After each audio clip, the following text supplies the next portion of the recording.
Irmãos, nós já conversamos bastante sobre o texto, né? Já conversamos bastante sobre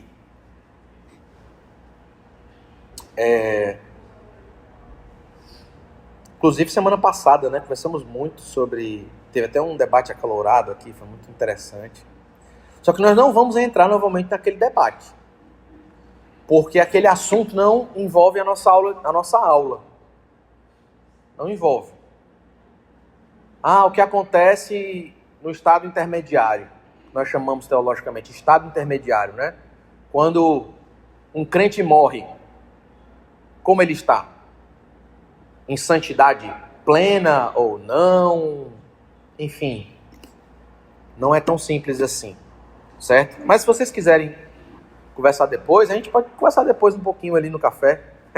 Aí, eu acho que ontem, na verdade, durante a semana não, mas ontem, estava até trocando umas mensagens com o diácono Pedro Tabet sobre esse assunto, porque realmente foi bem interessante, assim, instigou bastante.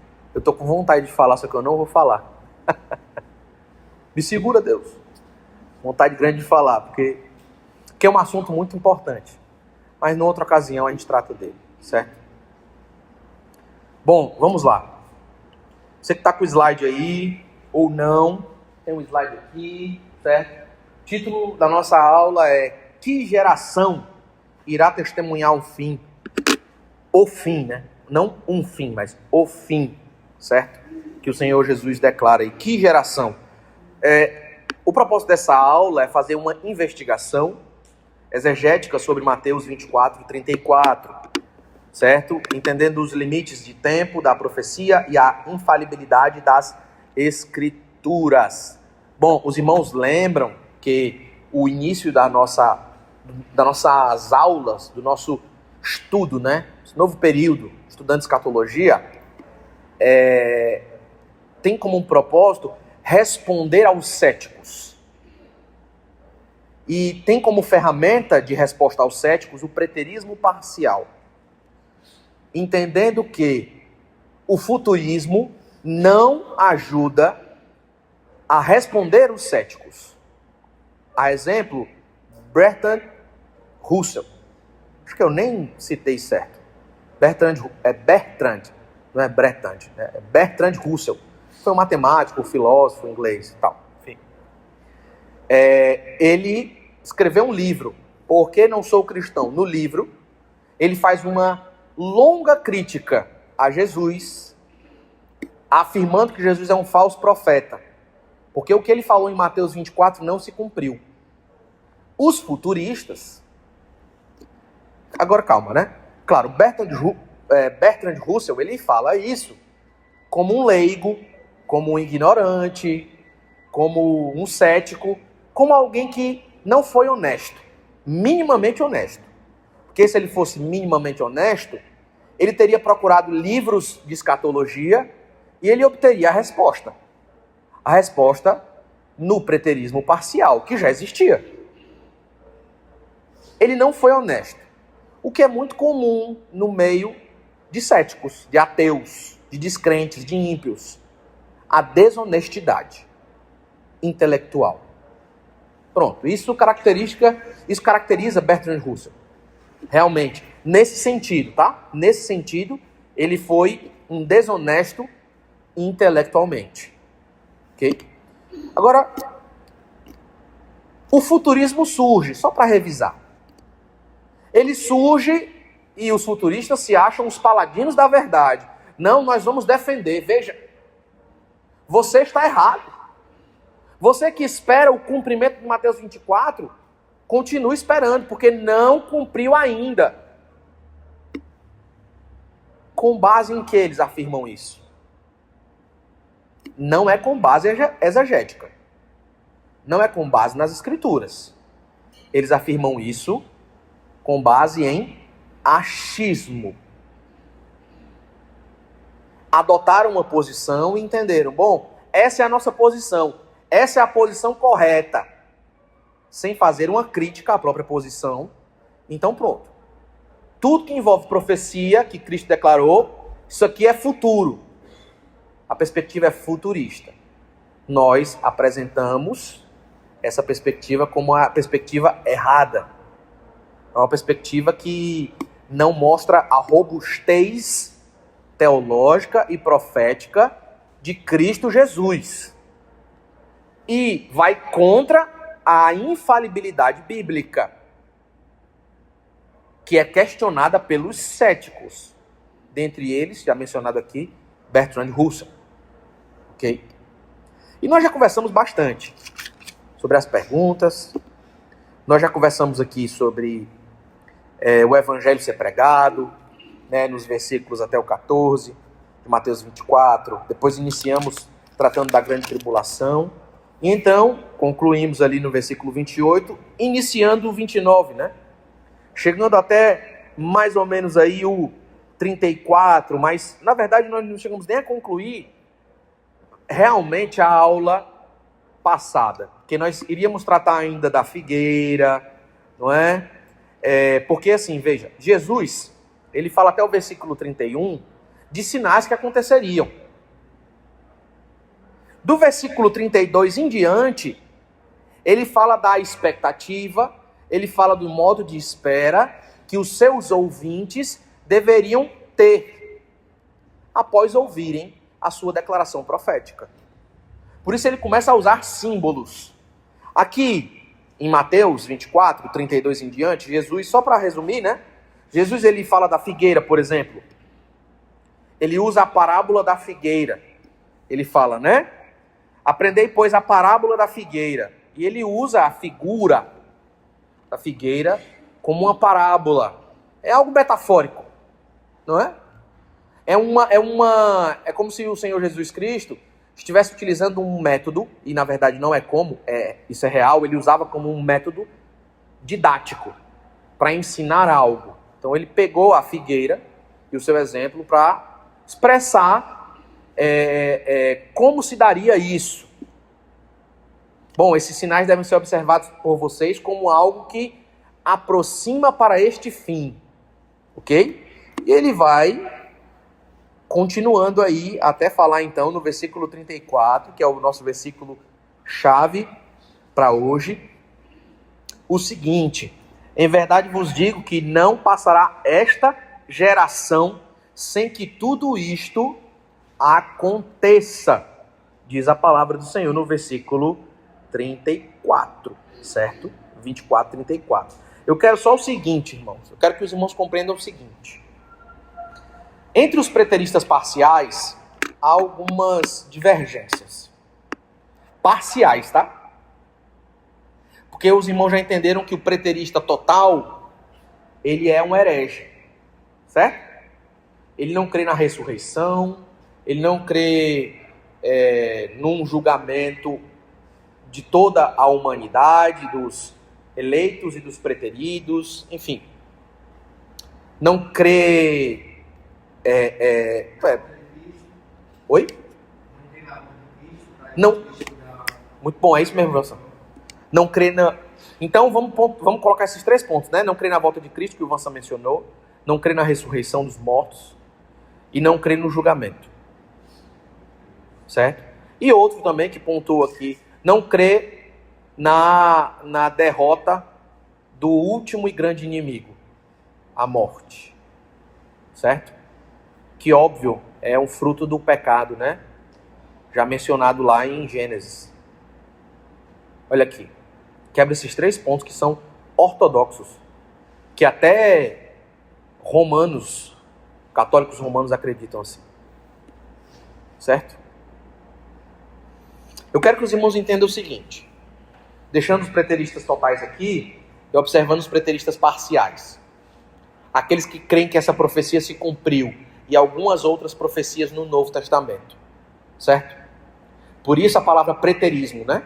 Significa passado, algo que aconteceu atrás.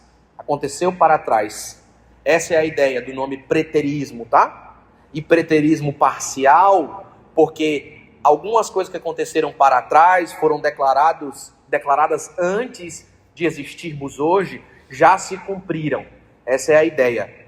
Então, toda vez que você ouvir eu falando esse termo, preterismo parcial, significa isso. Significa que eu e alguns outros irmãos cremos que Mateus 24 se cumpriu. Mas aí que está a questão. Todo preterista parcial crê que Mateus 24 se cumpriu totalmente, pastor? Não. Não, veja, nós não estamos tratando do total aqui. Nós estamos falando dentro desse grupo. O preterista parcial, tá? Dentro do preterismo parcial há diferenças. Há os que dividem o texto, certo? Vamos voltar comigo aí. Mateus 24, versículo 3. Está escrito assim no versículo 3. Os discípulos se aproximaram de Jesus e perguntaram. Olha a pergunta. Dize-nos, quando sucederão estas coisas? E que sinal haverá da tua vinda e da consumação do século? Jesus afirmou uma coisa. Certo? O que Jesus afirma no versículo 2? Em verdade vos digo que não ficará aqui pedra sobre pedra que não seja derribada, certo? Jesus afirma isso no versículo 2, certo? Correto? No versículo 3 eles fazem 3 perguntas, certo? Alguns irmãos preteristas parciais, dentro do grupo dos preteristas, dividem o que Jesus fala do versículo 4 em diante, em 3 perguntas.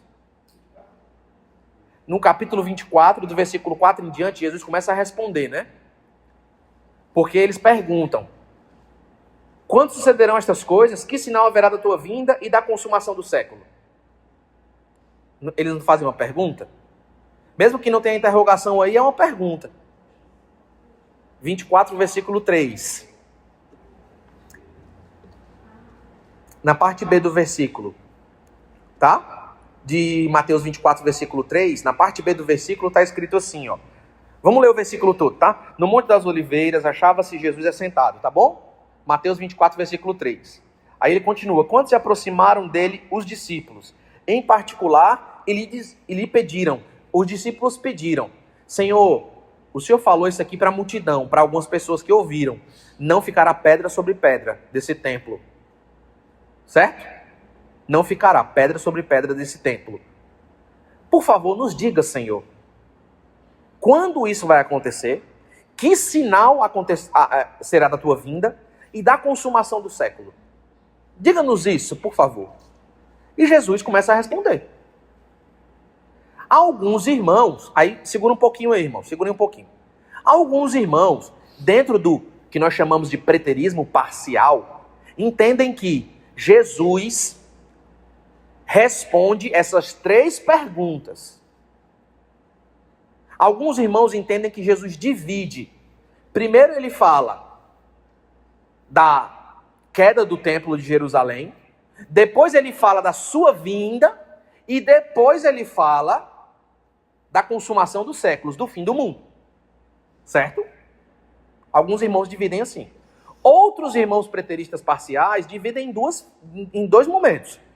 Jesus fala da queda do templo, e então Jesus fala depois da consumação do século. A sua vinda, que é um sinônimo para a consumação do século. Ok? E outros irmãos que entendem que Mateus 24 se cumpriu totalmente, mesmo sendo um preterista parcial. Porque os irmãos precisam entender que este aqui não é o único texto profético do Novo Testamento. Os irmãos entenderam isso? Levante a mão quem entendeu. Quem não entendeu, balance a cabeça. Irmãos, eu sei que é difícil. Eu sei que algumas coisas são mais difíceis de compreender. Eu sei disso. Pode parecer que é um preciosismo da parte do pastor. O pastor fica ensinando teologia pra gente. Deixa eu falar uma coisa para vocês. Nós, do mais novo até o mais velho, nós precisamos exercitar a nossa mente. Eu quero algo da parte de vocês. Sincero mesmo, sincero, da parte de vocês. Se os irmãos não compreenderem, os irmãos falem, por favor. Pode levantar a mão assim, pastor, não entendi isso. Não há problema nenhum. Pastor, eu tenho vergonha de falar que não entendi. Não há problema algum. Você vem comigo depois e conversa. Pastor, eu tenho vergonha de vir depois e conversar, porque os irmãos vão olhar para mim e saber que eu fui para perguntar isso para o senhor. Tá bom, calma. Então você pode me mandar uma mensagem, pode pedir uma visita. Eu vou à sua casa, a gente conversa sobre o assunto. Certo? Para você não ficar com vergonha. Eu quero que os irmãos entendam o seguinte. Os pastores, eles têm que ensinar, é nossa responsabilidade, todos os desígnios de Deus. Todos. Não há um só que eu possa deixar de lado e falar assim, não, isso aqui não é tão importante. Tudo é importante. E se está nas Escrituras, deve ser ensinado. Deve ser ensinado. Aí você pode se perguntar, pastor, mas na prática, eu sou mais prático, vou já passar para a irmã Deusa. Na prática, como é que, no que é que isso vai influenciar a minha vida? Eu estou tão bem com o futurismo. Está mesmo? Calma aí. Nós não podemos ser pragmáticos. Em primeiro lugar, não é por uma questão de pragmatismo e conveniência, né? É por uma questão de verdade. Se é a verdade bíblica, deve ser ensinada e deve ser adotada assim. Certamente, ela trará mais segurança para os irmãos. Porque o futurista, aí agora na prática, né? Qual a diferença do futurismo para o preterismo? O futurista, ele está esperando lá no futuro. Às vezes ele está pouco preocupado com isso. O preterista, ele sabe que isso aconteceu. Ele sabe que o que Cristo declarou aqui aconteceu de fato. E a história prova isso. Você pode ver isso na televisão, você pode ver isso na internet. Qual prova, pastor? O templo em Jerusalém não existe. O templo não existe. Pastor, mas tem um muro. Não é o muro do templo. É um muro que cercava o perímetro separado para o templo, mas não é do templo. O templo foi totalmente destruído. Jesus disse, essa construção é bela, mas será destruída. Não sobrará pedra sobre pedra. Jesus não mentiu. Veja, que segurança, não? É uma segurança grandiosa, irmãos. E se algum incrédulo chegar e falar, Jesus falou isso aqui. E aí? Aí você fala, ora, no ano 70, o templo foi destruído. Jesus não mentiu. Bom, nós vamos ao longo desenvolvendo isso daí, tá bom? Mandeusa.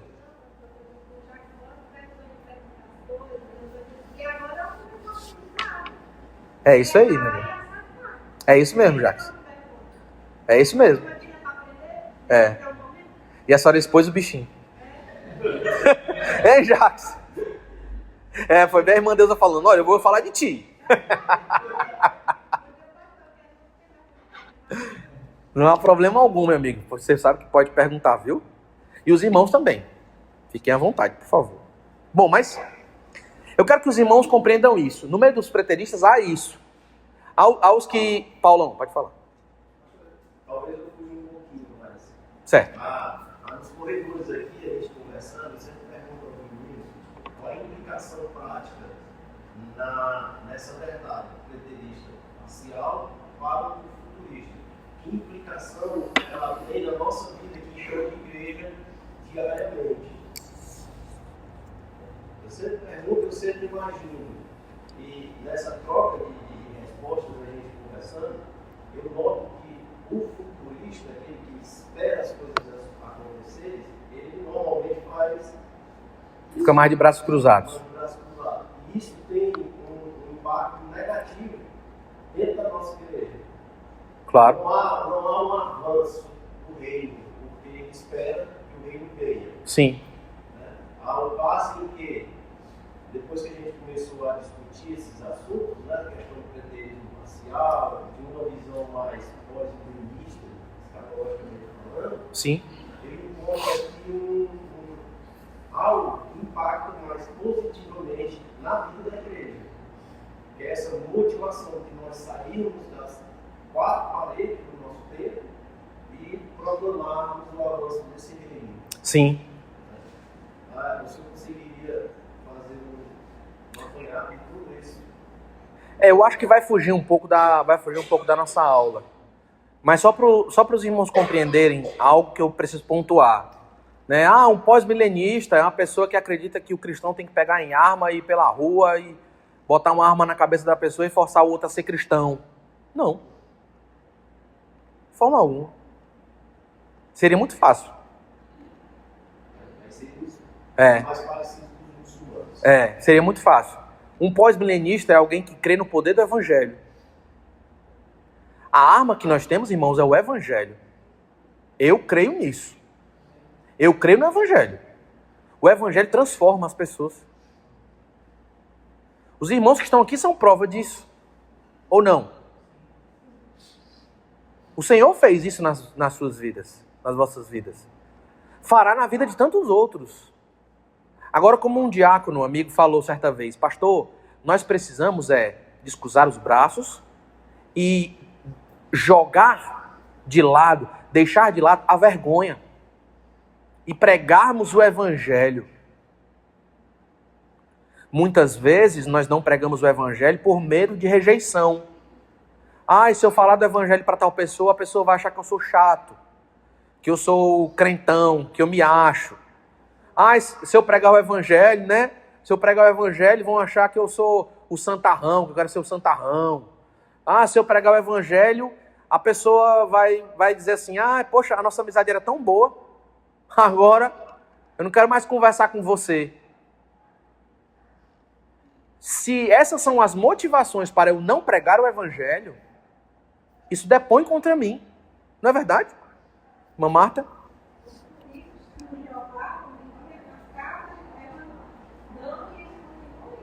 Exatamente, irmã Marta. Eles são mais empenhados do que nós. E eu penso que um futurismo, uma visão futurista, ela realmente nos deixa muito confortáveis. Irmãos, já basta o nosso ar-condicionado aqui e os bancos acolchoados. Nós estamos muito confortáveis, não? O Senhor nos deu uma missão, que é ganharmos as nações. Ganharmos as nações. Discipularmos as nações. Essa é a nossa missão. Pastor, o senhor é muito idealista, né? Eu sou bíblico. E aqui, irmãos, me perdoem, não estou sendo arrogante, não. É porque é a verdade bíblica, eu creio nisso. Eu creio nisso. É a mesma crença que os discípulos tinham no começo das eras aqui. No começo dessa era, esse novo momento. A nova aliança. Certo? Então, realmente, até mesmo Paulo Salustiano está de braços cruzados ali, não sei porquê. A linguagem corporal está denunciando, viu, Paulo? Bom, nós precisamos ser empenhados. Muitos lá fora, como bem mencionou a irmã Marta, fazem isso sem medo de serem rejeitados. Por que nós teremos medo de sermos rejeitados? Nós precisamos confiar nessa grande ferramenta que o Senhor nos deu. O Evangelho. O Evangelho. Veja como é grandioso o Evangelho. Esse Evangelho que é mencionado aqui no texto. Como nós já conversamos semana passada, né? Sobre os anjos proclamando o Evangelho, o decreto do rei, com um grande clangor de trombetas, não é verdade? Como diz o texto? Essa é a verdade aqui no texto. Mas, voltando à nossa aula, há essa diferença entre os preteristas parciais, dentre os quais eu, pastor de vocês, entendo que Mateus 24 se cumpriu. Totalmente. Certo? Nós vamos desenvolver isso daqui. Tenho estudado sobre isso, eu tenho percebido que é o que faz mais sentido. Por quê? Lendo um pouco de Sproul, lendo um pouco também de Russell, que é a referência bibliográfica de Sproul, mais especificamente Sproul, ele compreende que 2 vocábulos são fundamentais no texto aqui. O primeiro é o século. que nós lemos aqui em Mateus 24, versículo 3. Quando os discípulos perguntam século. E nós estudamos isso na primeira aula, salvo engano, né? O que significa o aion, o século? Não é algo futuro. É algo para aquele momento. Para aquele momento. E os discípulos compreendiam que era o fim da era judaica. Porque Cristo falou sobre isso. Sobre o templo destruído. O templo derribado. O que aquilo significava para estes judeus que questionaram Jesus? Os irmãos já pararam para pensar nisso? Para os judeus, aquilo era o mundo deles.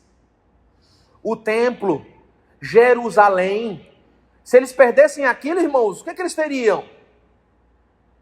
Mas Jesus, ele vem para isso. Ele veio e aqui, ele mexeu nas estruturas. Percebam, o templo será destruído. E agora, o que acontecerá? O que ficará? No decorrer das eras, eles foram percebendo o que ficaria. O reino do Senhor. Muito maior do que um templo terreno, feito por mãos humanas. Que os homens já tinham como quase um poste ídolo. Então, percebam. Sproul e alguns outros preteristas parciais entendem que esse primeiro vocábulo, aion, certo? Século, é importantíssimo. Porque ele não apontava para algo futuro. Ele apontava para algo temporal e próximo aos discípulos que questionaram Jesus. E o segundo vocábulo, geração. O genea, que faziam uma referência à geração, à época deles. Não era uma geração futura.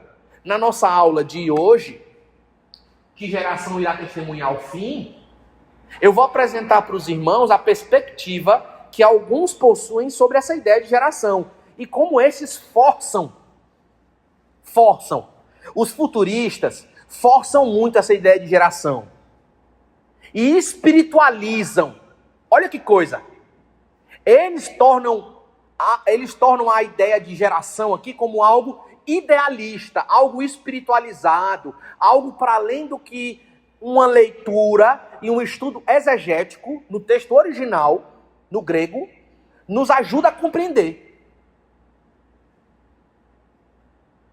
Eu não consigo, e aqui é um relato pessoal para os irmãos, eu não consigo entender que aqueles preteristas parciais que adotam a divisão do texto fazem a interpretação correta. Porque a conclusão que eles chegarão é, se os discípulos fazem 3 perguntas ou duas sendo sinônimos, e Jesus responde diferente, então significa que são 2 momentos diferentes. Eles vão chegar a essa resolução. Eu acredito que Jesus faz uma afirmação, os discípulos fazem 2 ou 3 perguntas, não vai fazer diferença, mas Jesus responde dentro da afirmação que ele fez, que foi apenas uma, não 2 ou 3. Mas o texto, com esses 2 vocábulos, século e geração, mais um outro que apresentarei logo mais, nos mostra como são as engrenagens, certo? Que nos ajudam a compreender o texto em questão de maneira mais clara, certo, meus irmãos? Então vamos lá, né? Bom, em Mateus 24, 34, está escrito: em verdade vos digo que não passará esta geração sem que tudo isso aconteça, ok? Bom, veja o que o ceticismo de Bertrand Russell afirma. Aqui afirma Bertrand Russell, ó. Ele pensou que sua segunda vinda certamente ocorreria em meio a nuvens de glória, antes da morte de todas as pessoas que viviam naquela ocasião. A respeito disso, ele não era tão sábio quanto outras pessoas, e certamente não era extremamente sábio, afirmou o ateu Bertrand Russell. Ok? Surge então um dilema hermenêutico, um dilema interpretativo, que é citado aqui. a mesma profecia que deveria provar a divindade de Cristo tornou-se a principal arma da erudição crítica contra a sua autoridade. Pergunta: Jesus errou, irmãos? Jesus errou em sua predição profética? Será que é redundante falar predição profética? Porque se é predição, talvez já é profética, né? Ou não? Talvez não, né? Então, a sua predição profética foi errada? Eu, como preterista parcial, creio que não. Os futuristas também respondem: não, Jesus não errou. Só que um responde da maneira certa, com o fundamento bíblico, o outro responde com a interpretação errada. Bom, vamos seguindo, não é? Aqui então, nesse segundo slide, desenvolvendo a ideia. Ok, meus irmãos? Vejam. Em verdade vos digo, diz o texto, que não passará esta geração, ok? Sem que tudo isto aconteça. Olha que interessante. A geração, como eu mencionei, né? Genéia, ok? Ou Guinéia. Sem que tudo isto aconteça. Segure aí, isso aí. Aqui nessa geração nós temos uma variável. A variável A, esta geração. Aplicando a nós aqui um limite de tempo, como nós já estudamos, referindo-se a um período fixo de aproximadamente 40 anos para os contemporâneos, ou a algo figurativo. Seria uma raça ou era distante? Nós já estudamos sobre isso aqui. Vocês lembram?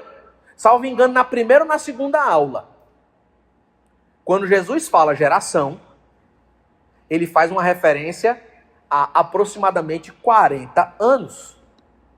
Lamentavelmente, os futuristas entendem diferente. Eles entendem que quando Cristo fala geração, e no original, irmãos, no original é algo que aponta para a época de Cristo, para os contemporâneos, mas os futuristas entendem que o Senhor faz menção a uma raça, a uma era distante. Mas Jesus está falando categoricamente, é esta geração. Irmãos, até o português nos ajuda. É esta geração. Pastor, mas eu estou lendo. Eu estou lendo esta geração, não é a minha. Irmãos, calma. É a geração, a época de Cristo. Mateus registrou que Cristo declarou a época. Cristo falou para eles. A geração deles não passaria. Ou perdão, esses sinais não passariam àquela geração. Quais? Metade deles? Não. Tudo. Absolutamente tudo. E esta aqui é a nossa variável B. Tudo isto. Mostrando a extensão dos eventos. Aí surgem então as perguntas. Será se isso inclui apenas a destruição do templo em 70 depois de Cristo? Ou engloba também a parousia, que significa a vinda de Jesus, a sua segunda vinda? Tanto como o colapso do mundo físico. Colapso do mundo físico é o fim do mundo. Eu devo dividir em uma, duas ou três partes o sermão e a aplicação desse sermão no Monte das Oliveiras. Bom, para responder os céticos, meus irmãos, nós precisamos examinar como a própria Escritura define essas duas variáveis. Tudo bem? Vamos observar, então? Definindo aqui a variável A, o termo grego, genéia, ok? A visão da raça é uma abordagem futurista, tá? Atenção aqui, ó. A abordagem futurista. Também aqui, a abordagem futurista. E aqui, então, a visão preterista. Aqui, a abordagem preterista, ok? Vamos lá. A visão da raça. Uma das abordagens futuristas. Ok? Tem como uma tese o seguinte: Jesus se referia à preservação da raça judaica ao longo dos milênios. Pastor, não é isso que nós testemunhamos na história? Os judeus estão sendo preservados até hoje. Não é possível que Jesus esteja falando disso. Que Jesus não esteja falando disso. Eu vejo. Eles são tão prósperos. Ora, irmãos, se prosperidade fosse o significado de que Deus ainda tem aliança conosco, o ímpio do Salmo 73 tem uma aliança com Deus? Eu vejo ao contrário, irmãos. Quando você descobre que o templo foi destruído no ano 70 depois de Cristo, você percebe que se cumpre então ali o que o apóstolo Paulo fala em Romanos 11. Deus cortou um ramo, não foi? E Deus enxertou um outro ramo de oliveira, não foi? Deus cortou um ramo. Qual foi o ramo?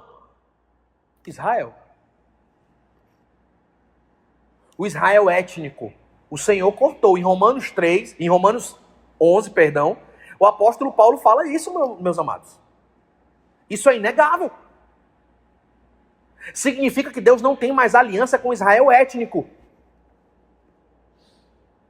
Assim, Deus não tem mais aliança com Israel, pastor? Não tem, irmãos. O texto bíblico é claro, Romanos 11. O ramo foi cortado. E agora? Como interpretar o texto? Não é? Os irmãos compreendem? Eu creio, já falei isso para vocês talvez umas 3 ou 4 vezes. Vou já passar para o diácono Afrânio. Que o fato do templo ter sido destruído e dos judeus hoje, por causa disso, serem impedidos de apresentarem os seus sacrifícios como era na antiga aliança, é prova tangível, cabal. Você consegue testemunhar vendo, tocando. Não para receber uma bênção do muro das lamentações, como fazem muitos até evangélicos e protestantes. Erroneamente, não é? Mas tocando, sabendo. Só sobrou isso, né? Eita, sobrou apenas isso do muro. Só isso do muro. Cadê o templo? Foi destruído. Isso é prova de que o Senhor encerrou a aliança com eles. O próprio Deus fez isso, meus irmãos. Jesus fala isso no versículo 2 aqui do texto. Não vai sobrar pedra sobre pedra. Diácono Afrânio. Isso, quando Deus saiu do povo de Israel, abandonou o povo de Israel, isso começou a partir do momento que ele rasgou aquele cantinho do templo, que ele rasgou aquela cortina, né? Para baixo. Ali Deus já saiu do templo. E isso restaura para destruir a parte física. Assim. Sim. Ali é o início, né? Como o senhor falou. O senhor falou início, né? Pronto, é isso mesmo. Eu creio assim também. Né? O Senhor se apartou do meio deles.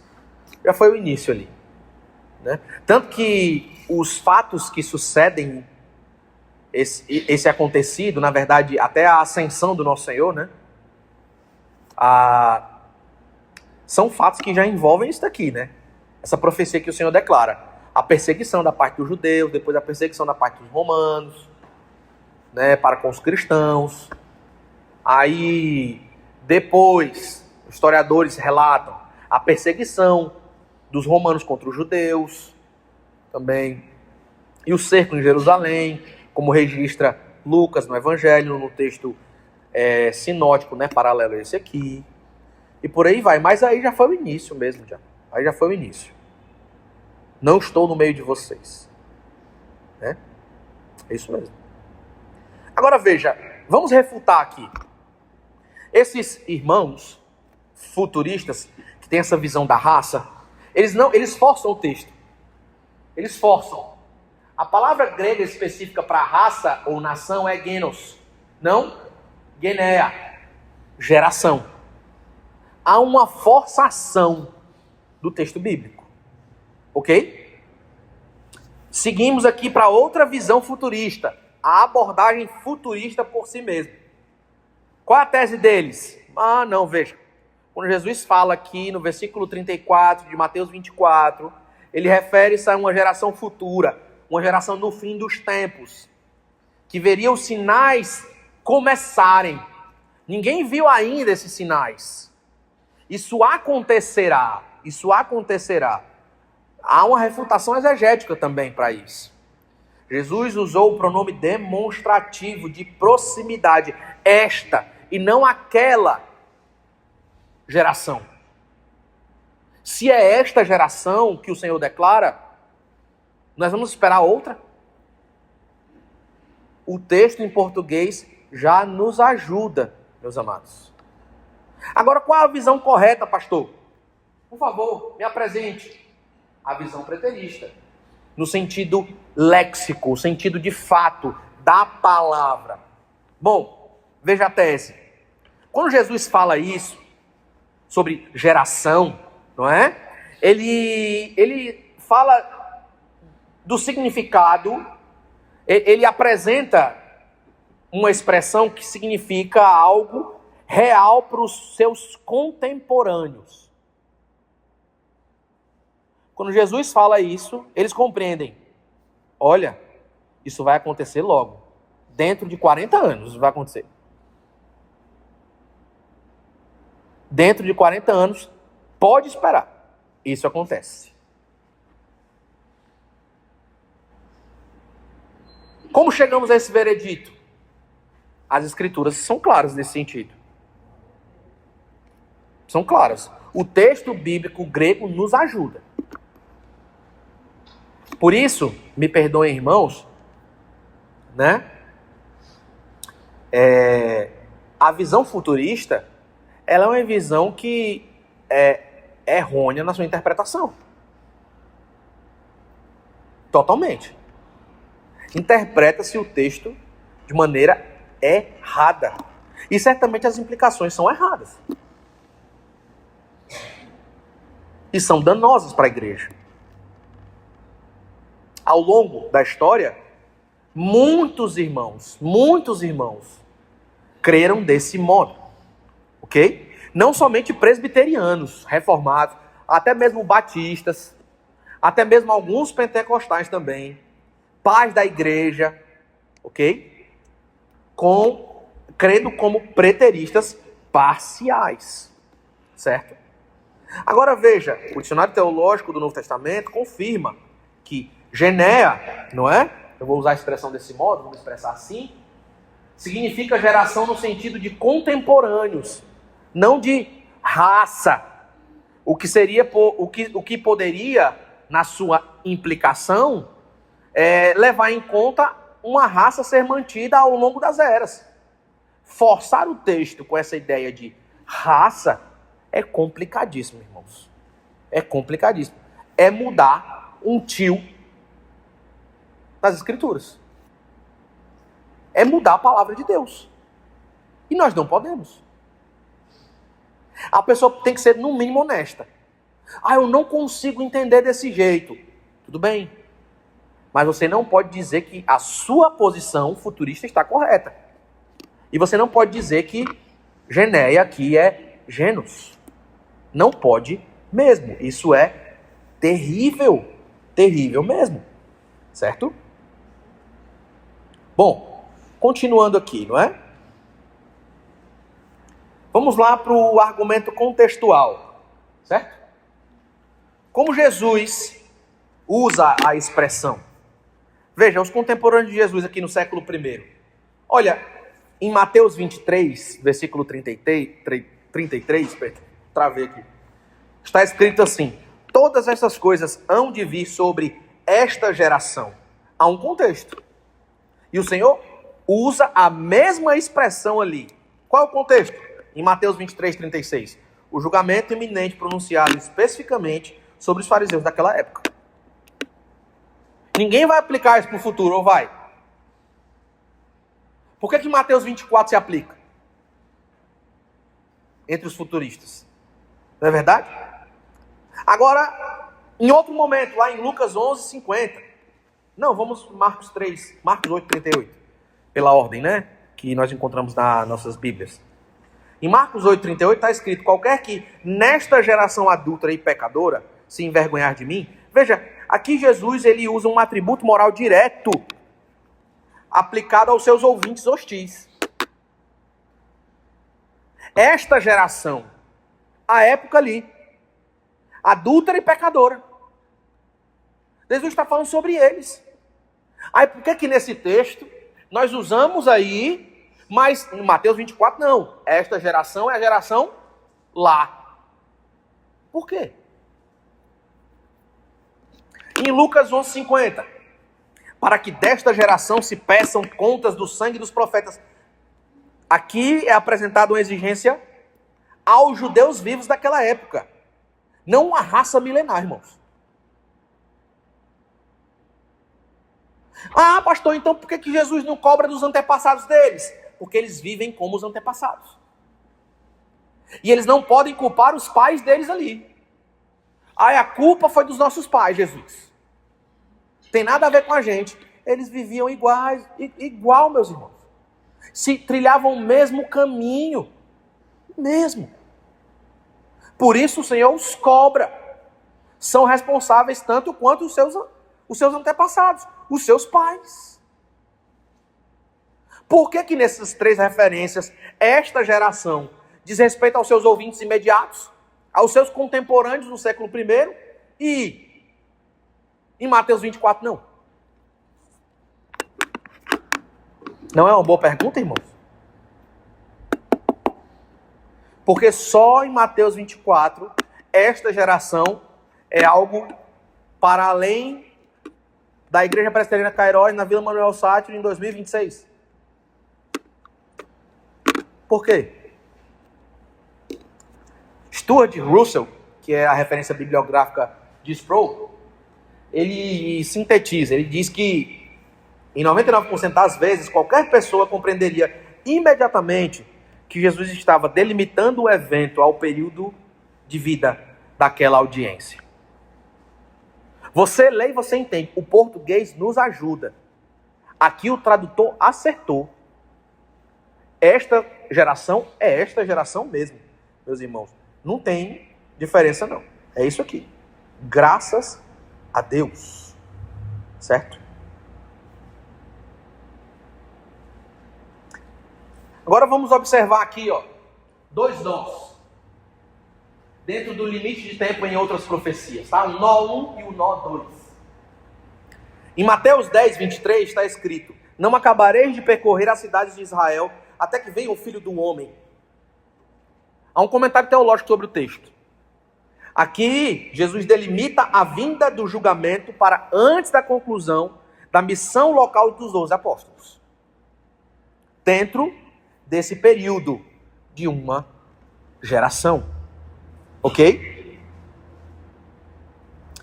E o nó 2, em Mateus 16, 28, onde está escrito: alguns dos que aqui se encontram, que de maneira nenhuma passarão pela morte, até que vejam vir o Filho do Homem no seu reino. Veja que coisa interessante. Tanto como no nó anterior, temos aqui um comentário teológico, né? Cristo promete o advento do seu reino com poder, enquanto alguns, não todos, da audiência física, ainda vivessem. Olha que interessante. A vinda do reino, pastor, ainda dentro daquela geração, e alguns que estavam ali estariam vivos para ver o reino. Veja que coisa interessante, não? Não é interessante, irmãos? E os futuristas, alguns, dentre eles dispensacionalistas, creem que o reino não está presente ainda. Não está presente ainda. E há uma diferença aí entre amilenistas e pós-milenistas. Porque alguns amilenistas, creem que o reino já é, mas ainda não. Pós-milenistas creem que o reino já é. E que nós devemos avançar e conquistá-lo. Esse é o ponto. Esse é um ponto de convergência de todos os pós-milenistas. Não há um pós-milenista que não creia assim. Agora, como? Aí há divergências. Não é divergência só de modo de operação.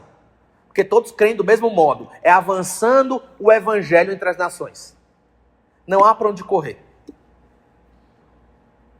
Não há para onde correr. Por isso que os pós-milenistas são chamados de otimistas. Porque eles acreditam que o evangelho é tão poderoso, que as cidades devem ser inundadas com o evangelho, para que todos os eleitos do Senhor sejam alcançados. Diferente de alguns pós-milenistas. Não são todos que são pessimistas, mas alguns são. Graças a Deus eu conheço uma boa parte de amilenistas que são otimistas. Os nossos amilenistas que estão aqui presentes são muito otimistas, graças a Deus. A irmã Beatriz levantou a mão. Uma outra pessoa levantou a mão também? Não, irmã Beatriz, por favor. Nós estamos falando da segunda vinda de Cristo. Você fala de Mateus 16, 28. Não da segunda vinda de Cristo como a parousia que... Como é que eu posso dizer? Do julgamento. Certo, Beatriz? Não é o julgamento do Senhor ainda. Ok? Não é a vinda final que alguns futuristas compreendem. Ok? Essa vinda você percebe o seguinte, né? Lendo um pouco sobre o assunto, nós podemos perceber nas Escrituras que existem várias vindas, que não necessariamente são a vinda do Senhor para o grande julgamento final, para a plenitude dos tempos. Em que sentido? Né, daquele dia que precede a eternidade e do dia em que viveremos na eternidade, ok? Existem várias vindas. Por exemplo, quando nós conversávamos sobre Mateus 24, aqui em Mateus 24, no versículo 30, não é? Na parte B diz que o Filho do Homem, e assim testemunharão, o Filho do Homem vindo sobre as nuvens do céu, com poder e muita glória. Nós conversamos sobre esse assunto aqui. Qual foi a resolução? Cristo veio sim. Mas aqui não é essa vinda futura para o grande julgamento, para encerrar as eras. É uma vinda do Senhor para o julgamento de Israel. O diácono Pedro, inclusive, ele colocou um outro ponto, que não necessariamente aqui foi uma vinda do Senhor Jesus Cristo com poder e glória, o Filho do Homem, nas nuvens, para que se testemunhasse, então, um sinal nas nuvens, e o julgamento sobre Israel. Mas ele colocou outro ponto que eu até esqueci. Você quer falar sobre isso, Pedro? Fale, por favor. Na verdade, o sentido ali é que nós veremos a terra, o sinal do Filho do Homem que está no céu. Qual o sinal do Filho do Homem que está no céu? Reinando, como Daniel fala, Jerusalém seria destruída. O que professor seria acontecido? Então, de que vida que Jesus está falando não é a segunda vinda final, definitiva, mas é uma espécie de vinda em juízo. Você lê Isaías 13, versículos 8 a 10, ele fala de vinda em juízo, julgamento, não sobre a sua vinda final definitiva. Então, resumindo, 24, 29 e 30 fala sobre o sinal que nós veríamos que Jesus veio. Qual é o sinal? Jerusalém se destruiu. Uhum. Então é bem diferente, você percebe? Isso não seria isso, exatamente.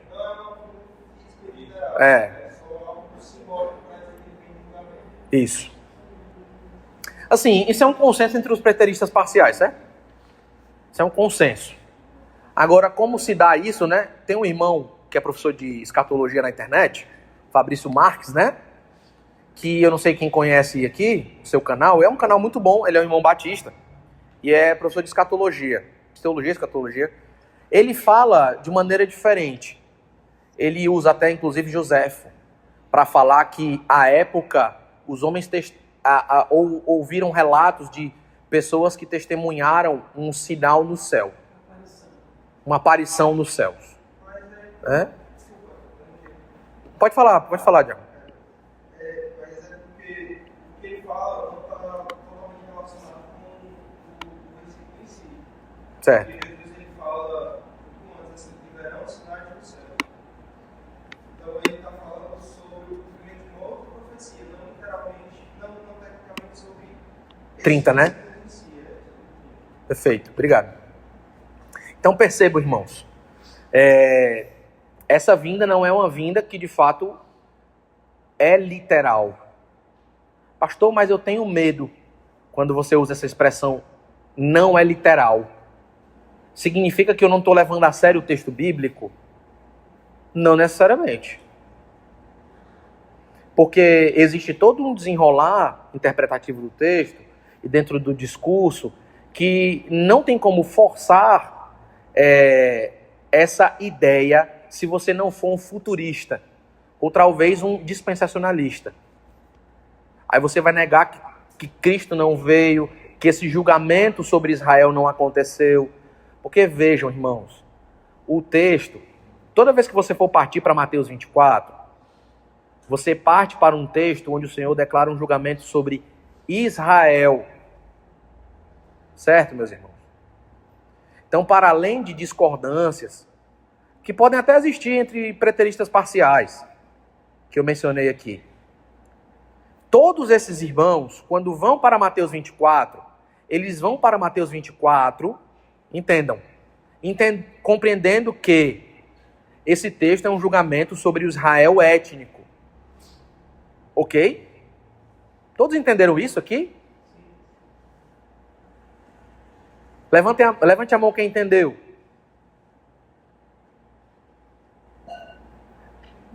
Levante a mão quem não entendeu. Irmã Vera. A senhora quer perguntar, irmã Vera, sobre o assunto? Tá bom. Tá ótimo. Então vejam.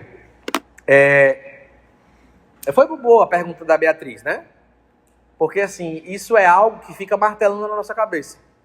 Desde a primeira aula a gente vem com essa pergunta, irmãos surgem com essa pergunta, né? E a gente realmente precisa ficar revisando e não há problema nenhum nesse sentido, viu, irmãos? Não há problema algum. Deixa eu ver aqui, só para nós concluirmos hoje. Só fechando esse slide aqui, certo? Fechando esse slide aqui. Quando o Senhor ele declara tais verdades no texto aqui, é apresentado a nós aqui esse limite de tempo em outras profecias, certo? Sproul, por exemplo, ele escreve no seu livreto, acho que o título São Esses os Últimos Dias, né? Né, Pedro? Alguma coisa assim, né? Ele fala o seguinte: a expressão não passarão pela morte refere-se claramente, irmãos, à morte. Não é algo espiritualizado aqui, né? Assim nós podemos interpretar o texto como se estivesse significando que aqueles que estavam ouvindo as palavras de Jesus naquela ocasião não morreriam antes de testemunhar algum tipo de vinda de Jesus. E quando o Sproul ele fala algum tipo de vinda, olha, vejam, Russell, no seu livro Parousia, ele menciona que existem alguns tipos de vinda de Jesus, como até o próprio diácono Pedro reforçou aqui. O Senhor ele já veio para julgar nações pagãs na antiga aliança. Ele veio para julgar Israel, como nós testemunhamos aqui. E ele virá no futuro para julgar todos os homens. Mas Mateus 24 não trata sobre este julgamento futuro. Certo, irmãos? Nós não negamos, irmãos, eu não nego, nenhum irmão aqui, graças a Deus, nega que o Senhor voltará e julgará os homens. Certo? Alguém aqui nega isso? Levante a mão se você nega. Ninguém nega. Nós cremos assim. Quem nega isso são os preteristas totais. Eu não sou preterista total. Eu sou preterista parcial. Certo? E creio, o Senhor voltará e julgará os homens. Mas o texto de Mateus 24 não é sobre isso. Outros textos bíblicos, e não Mateus 24, tratam do assunto. Certo? Não Mateus 24. Porque existem outras vindas. Nós deveríamos estar familiarizados com isso, irmãos. Deveríamos estar familiarizados. Existem outras vindas do Senhor. O Senhor já se manifestou, até de maneira teofânica, vou usar essa expressão, não sei nem se existe, teofânica. Existe teofania, né? Eu não sei se eu posso flexionar aí o termo, mas enfim. O Senhor, ele se manifestou já de maneira teofânica, não é? Até de maneira antropomórfica, apresentando-se ali como um homem, um ser angelical. Ah, pastor, mas um ser angelical tinha asas. Quem foi que disse? Quando ele se apresentou a Josué, ele tinha asas. Pastor, mas quando eu leio o anjo, eu já imagino asa. Mas por quê? Não, porque eu li Isaías 6. Meus irmãos, Isaías teve uma visão. Não foi uma visita como Josué teve. Não foi. Não foi uma visita como Moisés teve. Abraão teve. Um anjo é um mensageiro. É por isso que, com essa perspectiva, você vai para Mateus 24 e você lê o versículo 31, quando está escrito, e enviará os seus anjos, aí você imagina logo os anjos voando no céu, tocando trombeta, o povo correndo, se batendo no meio da rua, os aviões caindo, não é? A cidade no caos. Eita, meu irmão, agora é apocalíptico. Um mundo distópico. Mas não é assim. Não é. E eu sei que não é fácil. Não é fácil digerir isso que nós estamos apresentando. Mas sabe qual é a surpresa disso tudo? Essa é uma perspectiva teológica muito antiga. Muito antiga. É a perspectiva teológica bíblica. Mateus 24 é sobre isso que estou apresentando aos irmãos. É sobre isso que estamos conversando. A escatologia bíblica e interpretação profética é dessa maneira que estou apresentando aos irmãos. As outras maneiras são erradas. Mas pastor, por que eu interpreto assim? Meus irmãos, porque passaram isso pra gente.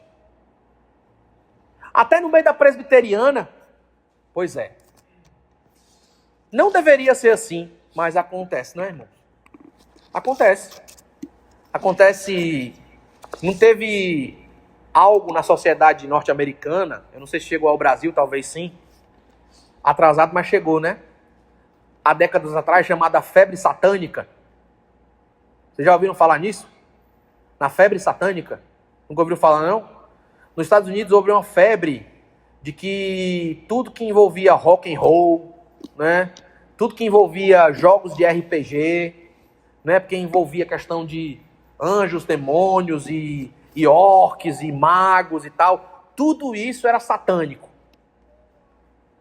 Essa febre satânica aconteceu no Brasil também, anos depois, décadas depois. O mesmo aconteceu no meio dos evangélicos, com algo chamado a febre do arrebatamento. Uma febre do arrebatamento. Uma febre de imaginar que o mundo vai virar de uma hora para outra um caos. Certo? Mas sobre o arrebatamento, a gente fala em outra ocasião. Tá certo?